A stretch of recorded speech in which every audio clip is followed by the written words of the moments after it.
Gihulagway sa Moro Islamic Liberation Front, isip kwestyonableng lakang ang nahitabong pag-ilis sa liderato sa Bangsamoro Transition Authority sa BARMM nga gimando sa national government.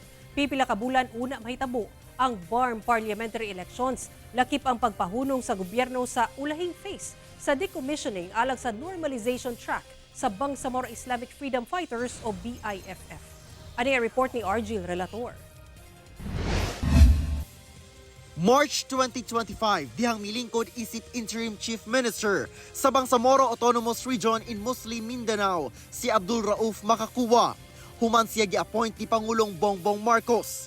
Giilisan sa pwesto si kanhi Interim Chief Minister Al-Hajj Murad Ibrahim. Gihimo kini sa Administrasyong Marcos. 2 ka bulan una ang ipahigayong midterm election o 7 ka bulan una ipahigayon ang 11 BARMM parliamentary election.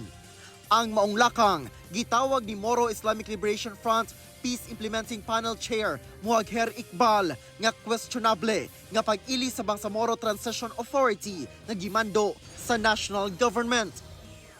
They removed the chairman of the MILF, Al-Hajj Murad Ibrahim, as chief minister and appointed a new chief minister, Abdul Rauf Makakuwa, without prior consultation and concurrence from the Central Committee of the MILF. Sa 41 kapangalan nga gi-endorso sa MILF alang sa BTA members, 35 lang ang gi-appoint ni PBBM. Kalapasan matud pa kini sa probisyon sa Bangsamoro Organic Law o GAB.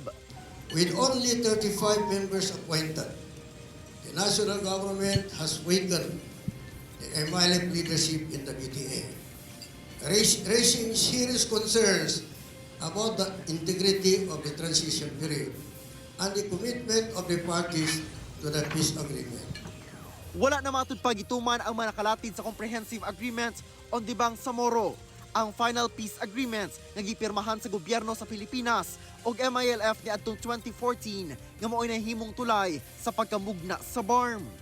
Gisaway sab ang pagpatuman sa gobyerno sa temporaryong pagsuspende sa ikaupat ug ulahing phase sa decommissioning process sa Bangsamoro Islamic Freedom Fighters combatants. Agig tubag, ang MILF nag-issue og kamanduan sa ilang front o base commanders o affiliated agency leaders nga dili mosalmot sa decommissioning o normalization activities sa national government o Office of the Presidential Advisor on Peace, Reconciliation and Unity o OPA-PRO nga walay pagtugot.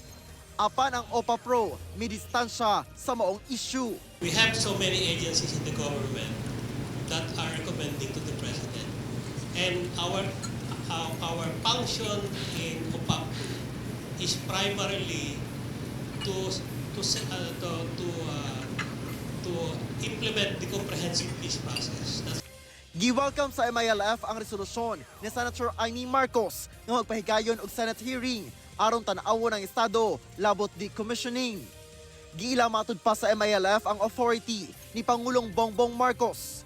Lakip may ilang giila ang gobyerno sa Pilipinas, ingon man ang konstitusyon. We do not have the slight intention to put down the national government because the national government is our partner in the peace process.